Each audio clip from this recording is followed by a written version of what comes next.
İmam Sadiq Əleyhisselam deyir ki, istəyirsən mələklərlə görüşəsən? Deyir, bəli ağa. Deyir, cümə gecəsi Hüseyni ziyarət elə. İstəyirsən bütün peyğəmbərlərlə əl verib görüşəsən? Deyir, bəli. Deyir, cümə gecəsi Hüseyni ziyarət elə. İstəyirsən Əli və övladları ilə əl verib görüşəsən? Deyir, bəli. Deyir, cümə gecəsi Cəddim Hüseyni ziyarət elə. Deyir, biraz dayandı. Dayanmağından başa düşdüm ki, mühüm söz deyəcək.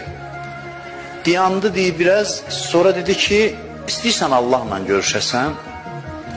Deyir, dedim, nəam? Bəli.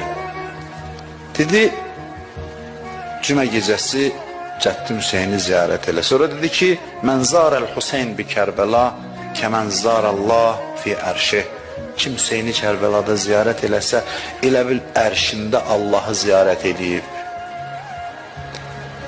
Səthi baxan adamlar, naqis düşüncəli adamlar dərhaldır ki, şirk, bunlar Hüseyni Allah elədi. Başa düşmür ki, deyir, yəni Allaha aparıb əlvi bağlayır. Əlvi qoyur Allahın əlinə məcazı desək. Aparır Allaha doğru səni. Hüseyni ziyarət eləyən Allahı ziyarət eləyib, yəni Hüseyn səni sürətlə Allaha qovuşdurur.